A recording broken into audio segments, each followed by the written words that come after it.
네, 아멘. 여러분들에게 있어서 가장 소중한 단어는 뭘까? 제가 한번 질문을 한번 해볼게요. 여러분은 어떤 단어가 굉장히 소중하게 여겨지시는지요? 한 2,800명 대상으로 앙케이트를 조사를 했대요. 그래서 당신은 어떤 단어가 가장 소중하세요? 라고 질문을 했더니 8위가 사람이랍니다. 7위가 친구. 좀 공감이 되시나요? 그 다음에 6위가 행복. 그리고 5위가 꿈. 4위가 엄마래요. 아빠는 없어요. 아빠는 없어요. 아무튼 우리 남편 여러분, 아무튼 우리가 분발해야 됩니다. 아빠가 없어요. 순위 밖이에요. 그리고 3위가 나래요, 나. 그리고 2위가 사랑. 1위가 가족이라고 합니다. 흔히들 이렇게 영상을 보면 파병 갔던 미국 군인이 오랜만에 가족을 만나서 갑자기 짱 하고 나타났을 때 서로 부둥켜하는 그런 어떤 격정적인 그 제유의 그런 장면을 보면서 우리도 눈시울이 붉어지는 이유는 우리에게도 가정이 있고 우리도 그리워하는 형제와 자매, 부모, 자녀가 있다라는 것을 우리가 공감하기 때문에 그렇게 마음이 동하지 않나 싶어요. 그런데 이 4위인 엄마 하면 떠오르는 단어가 있나요? 라고 이렇게 질문을 했더니 많은 분들이 미안해요 라는 답을 했답니다. 그러니까 참 엄마 하면 미안해요 라는 그런 말이 떠오르는 거죠. 12글자로 한번 표현해 보세요 했더니 미안하다고 말하지 못했어요. 그러니까 미안하다고 말하고 싶었는데 그 말을 못했던 것이 그렇게 못내 가슴에 한이 되었던 것이죠. 우리 아버지 여러분 용기를 내세요. 24일입니다. 아버지는 24일인데 아버지 하면 떠오르는 단어가 뭐예요? 라고 질문했더니 끝까지 아빠라고 부르고 싶었던 사람. 아빠라고 부르고 싶었던 사람. 근데 그렇지 못했던 그런 지난날의 모습들, 약간 좀 이게 좀 뒤섞인 그런 감정이라 생각되어집니다. 우리가 듣지 못하게 혼잣말로. 아버지는 그런 것 같아요. 앞에서 말하지 않지만 뒤에서 혼잣말로 무엇인가 이야기하는 존재라고 인식되었기에 우리가 듣지 못하게 혼잣말을 하시는 분이라고 이렇게 정의를 내렸던 것 같아요. 자, 순위 밖에는 뭐가 있냐면 자식이 있답니다. 근데 그 자식 하면 떠오르는 단어가 뭐예요? 라고 했더니 어렵습니다. 어렵습니다.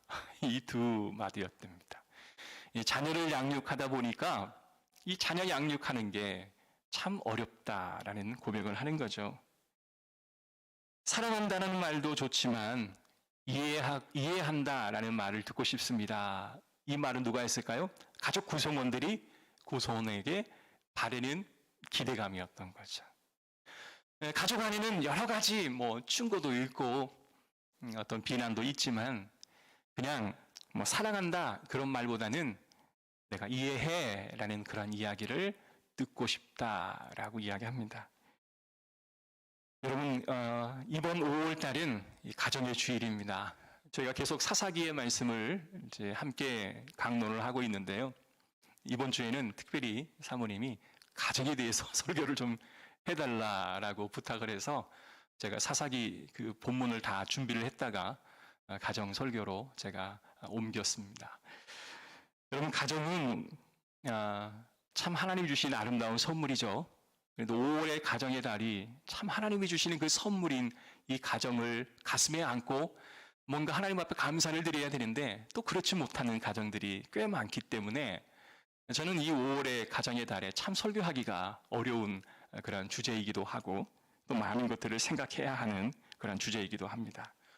자, 그럼 오늘 아담과 하와가 한 가정을 이루어서 하나님께서 어떻게 그들을 성장시켰는지 오늘 그 본문의 말씀을 통해서 함께 은혜를 나누기를 주의 이름으로 축복합니다.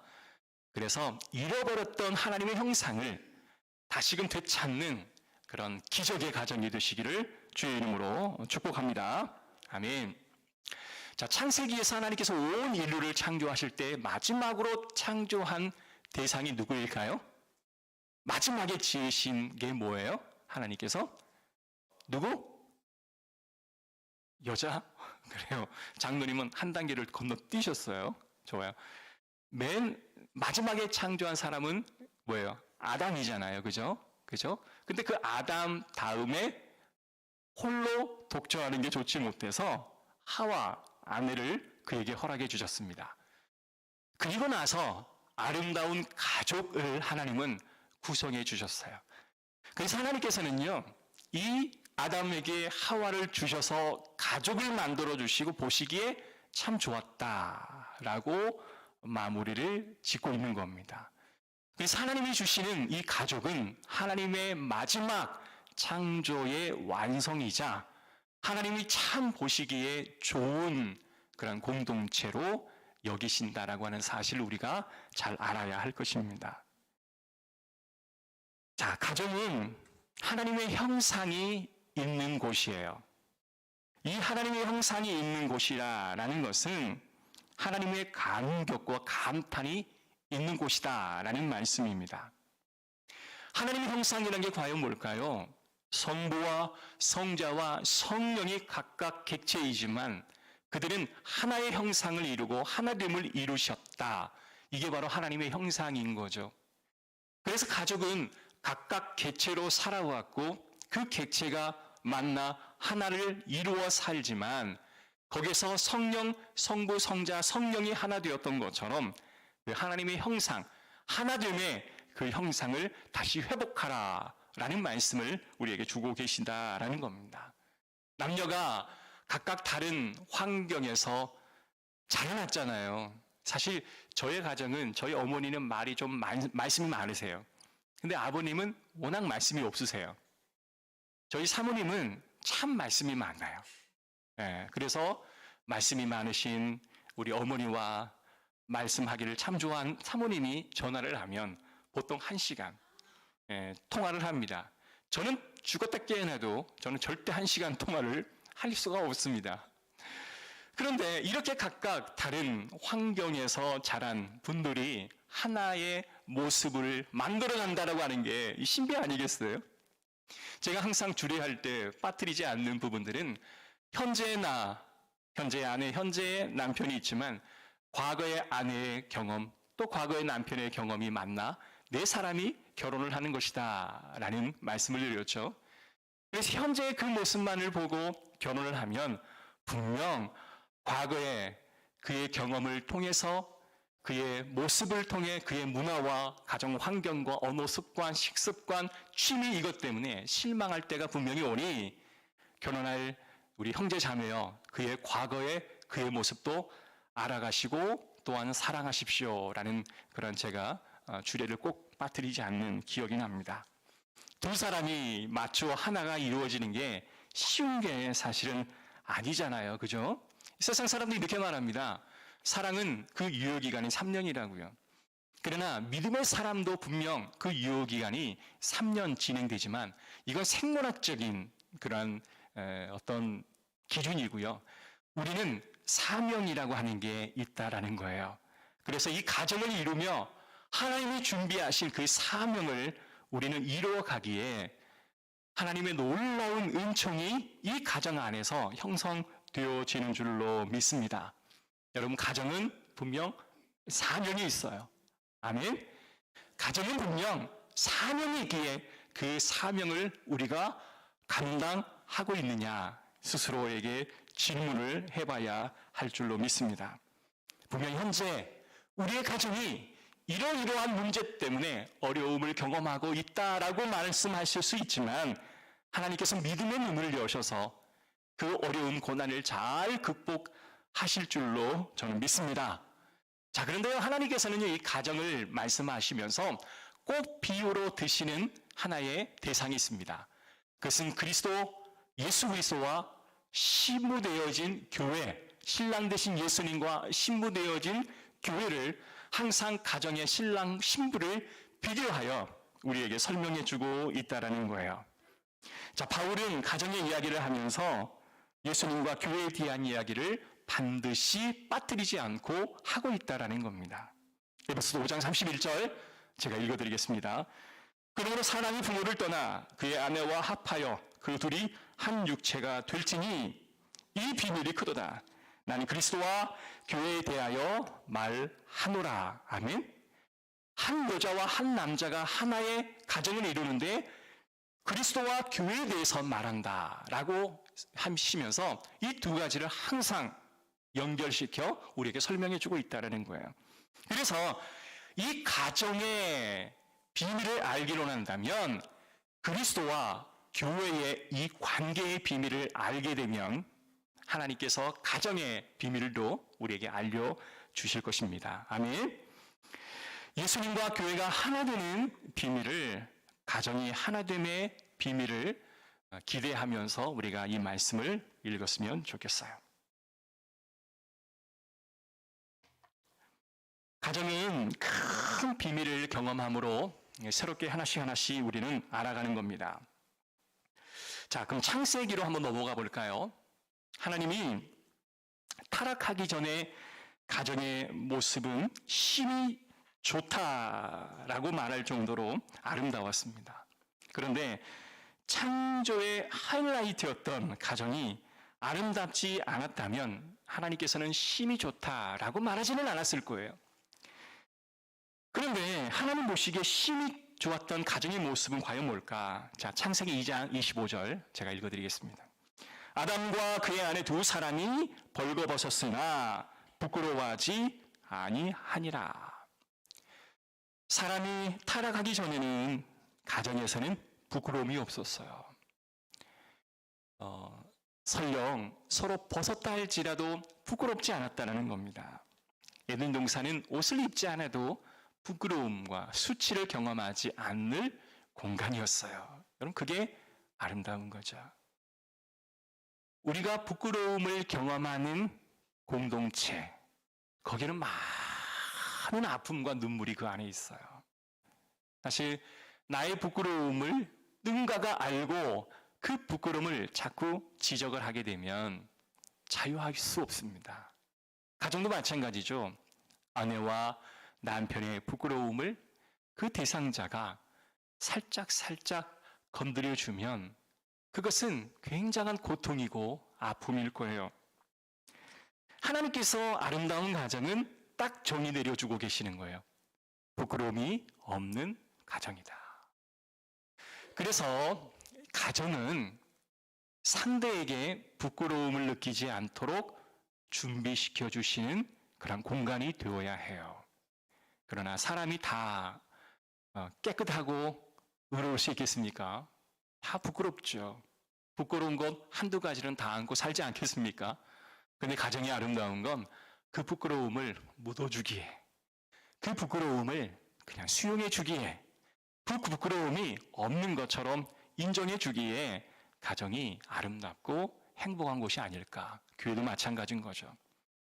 여러분의 각자 개인이 부끄러움이 참 많죠. 그죠? 그러나 그 부끄러움이 부끄러움으로 더 이상 거론되지 않도록 하나님은 이해하고 수용하고 받아주는 교회가 되기를 바라시는 겁니다. 그런데 이 아름다운 가정이 선악과를 따먹는 이유로 남편과 아내가 서로 찌르게 됩니다. 정죄하고 책임을 전가하는 일들이 발생하게 되어지는 거예요. 다 너 때문이다 라고 이야기하는 겁니다. 왜 사람들은 자꾸 너 때문이야 라는 이야기를 할까요? 모든 사람들은 그 책임을 다 자신이 지고 갑니다. 누구나 어려운 일이 발생하면 그 책임이 다 나의 책임이라고 여겨요. 근데 그게 쉬운가요? 어렵잖아요. 모든 일들이 잘 되지 않는 그 이유가 바로 나 때문이라는 것을 다 알아요.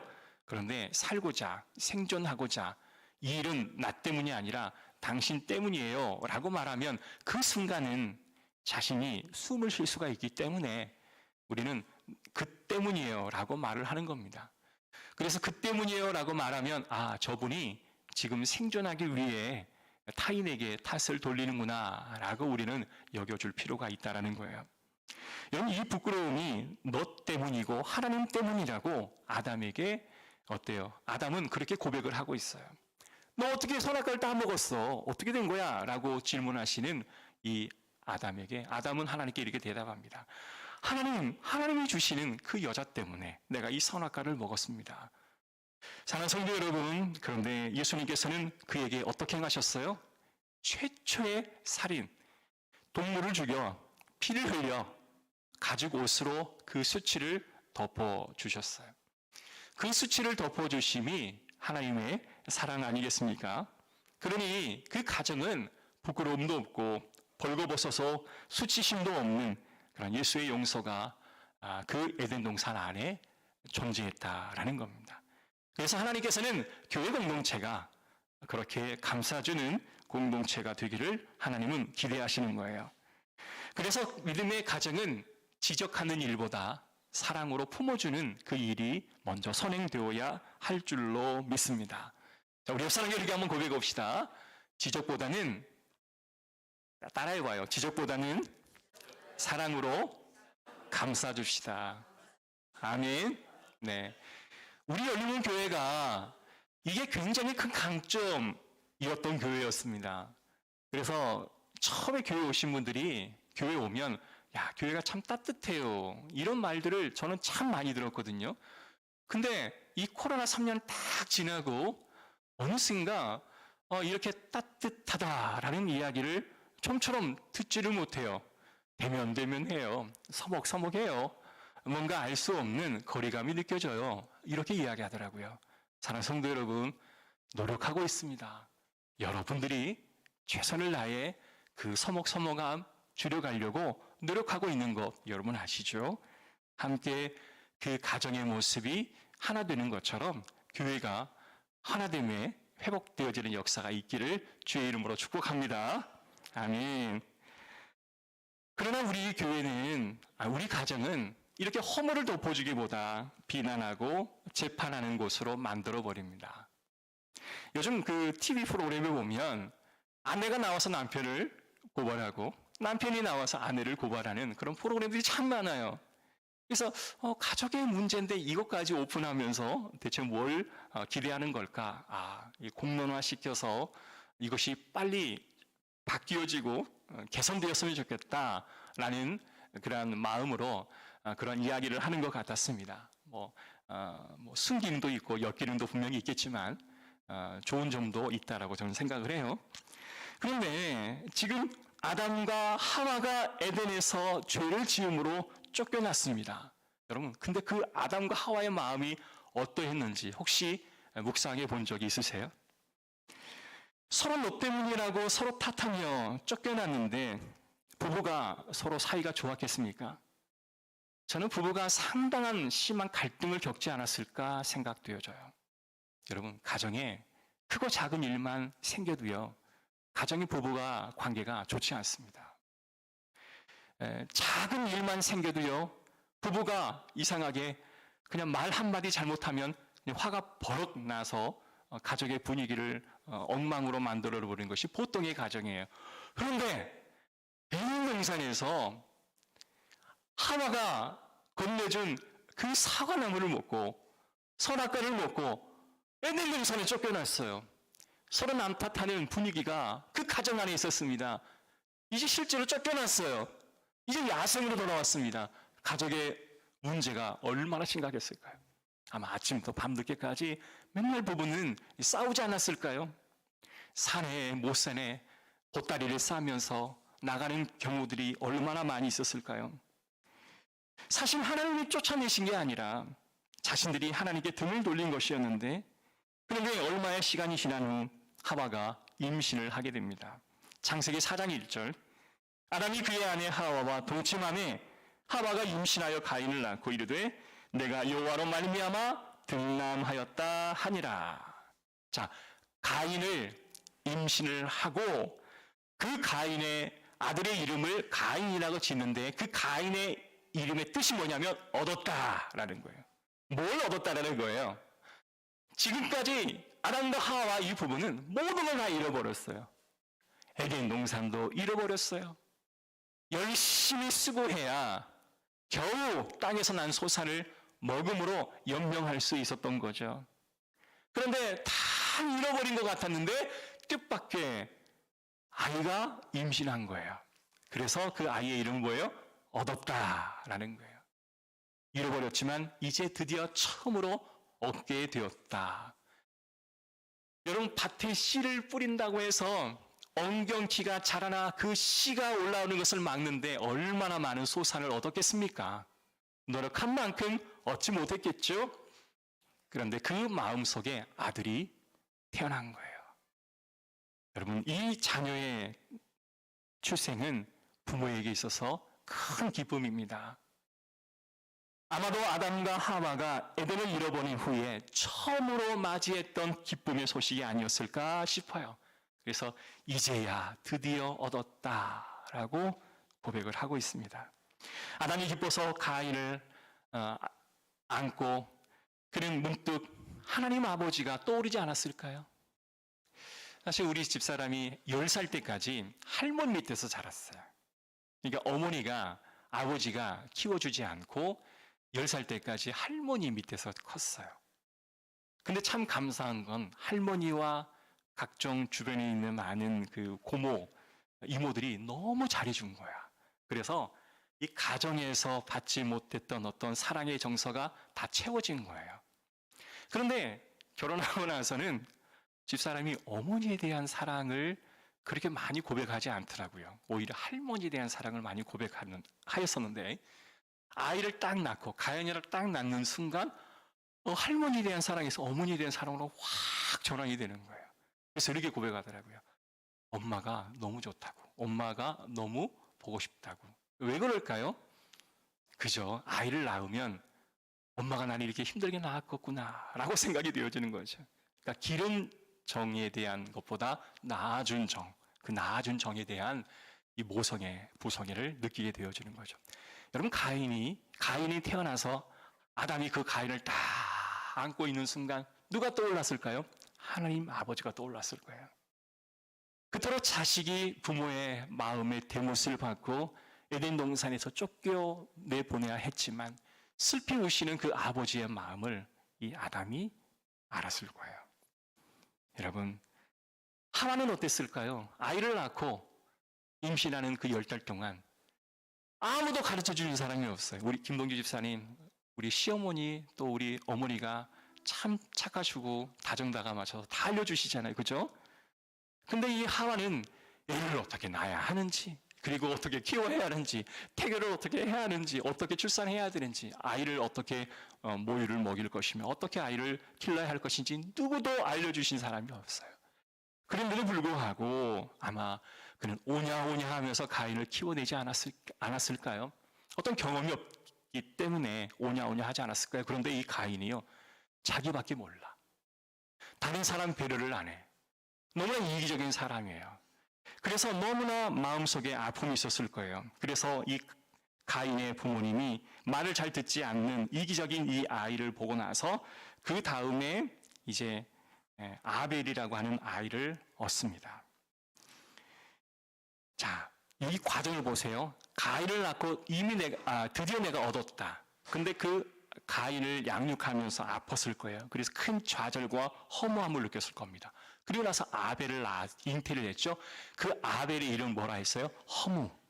허무라 짓는 거예요.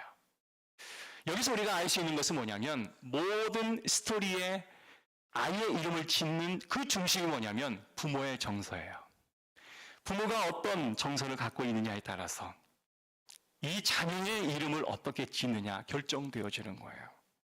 그런데 아니라 다를까 이 가인이 태어난 아벨을 그토록 미워하는 거예요. 질투하는 거예요. 그러니 부모의 마음은 얼마나 안타깝겠습니까? 누구는 잘하고 누구는 못하고 또 어떤 이는 잘하고 어떤 이는 못하고 모든 사람마다 잘하고 못하는 것이 있잖아요. 근데 이 가인은 자신이 잘하지 못한 그 부분에 있어서만큼은 아주 심하게 시기심을 느끼는 거죠. 그래서 심지어 이 아벨과 가인이 하나님 앞에 제사를 드리는 그것을 가지고 하나님 받으셨다 받지 않으셨다라는 것 때문에 아벨을 죽여요. 여러분, 사람이 시기심이 있다고 해서 사람을 죽이지는 않습니다. 근데 그 증오의 그 양이 얼마나 컸으면 가인이 아벨을 죽이기까지 하였을까? 이러한 모습을 바라보면서 하나님은 얼마나 마음 아프셨을까? 아담아, 하와야, 쌤통이지? 내가 이렇게 아팠다. 이제 내 마음 알겠냐? 이렇게 생각하셨을까요? 아니에요. 하나님은 아담과 하와보다 더 마음이 아프셨을 거예요. 그래서 이 아담과 하와를 회복하기를 원하셨죠. 그래서 그에게 셋이라고 하는 아이를 허락해 주십니다. 근데 그 셋의 이름이 뭐예요? 노였다라는 뜻이에요. 가인이 아벨을 죽이고 나서 가인은 떠나가고 아벨은 죽었습니다. 갑자기 두 아들이 사라져 버리는 거예요.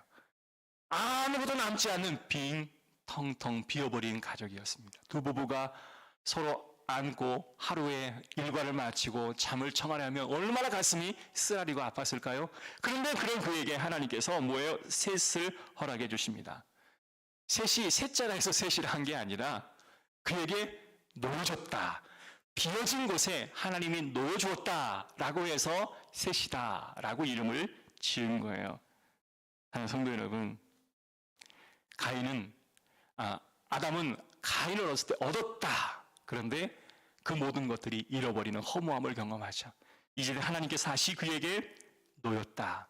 놓아줌의 축복을 다시 한번 허락해 주시는 겁니다. 여러분, 자식 장사 쉽지 않죠? 자식 농사 쉽지 않잖아요. 그래서 서두에 말했던 것처럼 자식하면 모르겠다라는 말이 나오는 것 같습니다. 자, 그런데 참 놀라운 것은 아담과 하와가 이제 하나님 앞에 잃어버린 형상을 하나씩 되찾고 나니 조금씩 그 가정이 회복이 되어지는 거예요.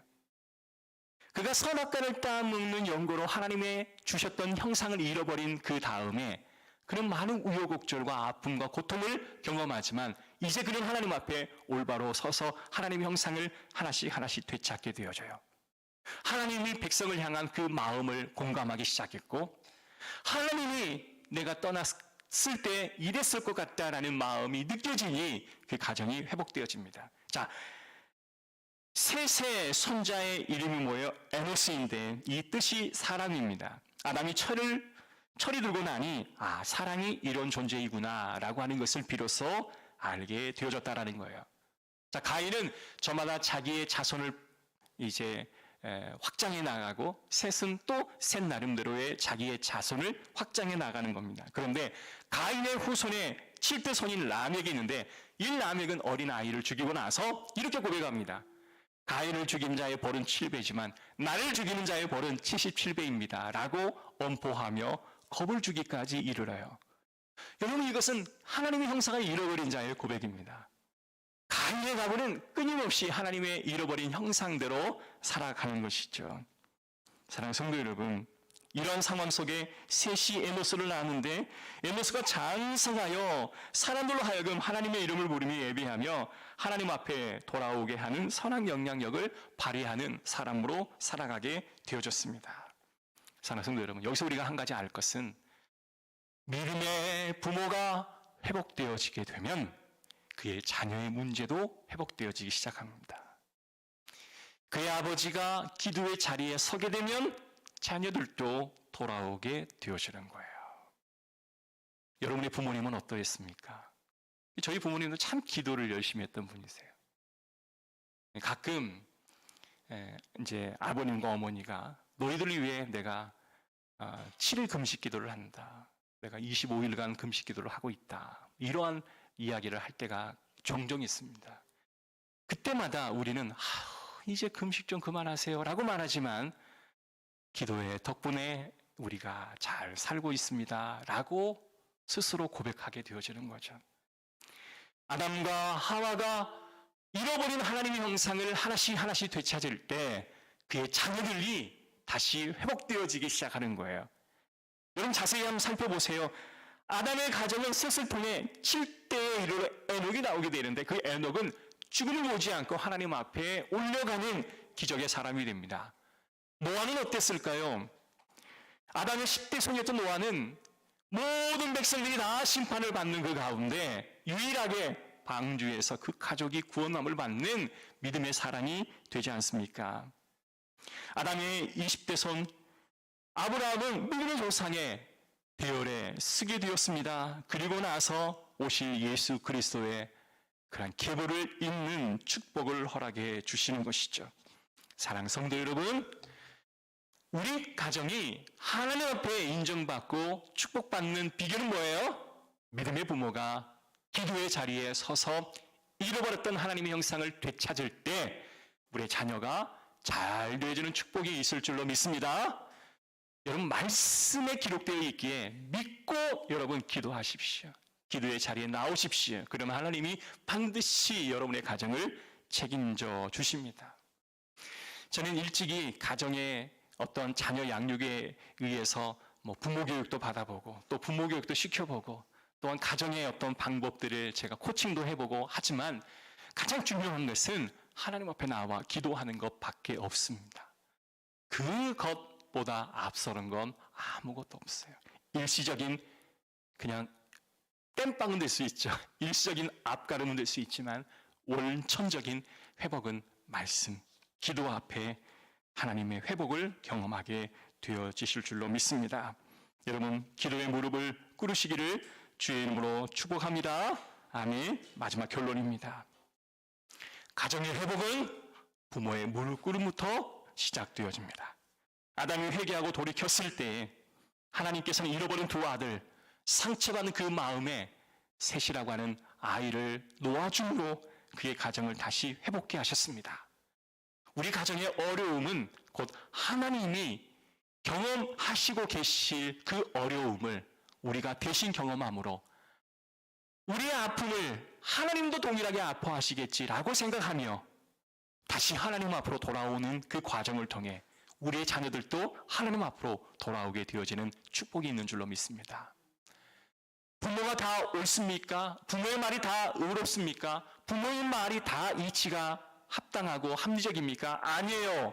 오히려 자녀들의 말이 합리적이고 이치에 합당한 말일 수도 있습니다. 가정의 제사장이 누가 되느냐에 따라서 그 가정이 달라지는 거예요. 사랑하는 성도 여러분, 내가 자녀보다 믿음이 적다라고 여기신다면 그 자녀의 말을 들으셔야 됩니다. 믿음의 부모가 부모이기 때문에 다 가정의 제사장은 아니라는 거예요. 가만 보면 자녀들이 더 믿음이 좋을 때도 있어요. 자녀들이 부모님에게 교회 좀 나오세요 라고 해도 교회 안 나오는 부모들이 얼마나 많은지 아십니까? 그 가정은 자녀가 그 가정의 제사장이죠. 여러분, 그 회복되어지는 은혜를 통해 이 아담이 회복되어졌던 그 가정의 축복, 하나님의 잃어버린 형상을 회복하시는 저와 여러분들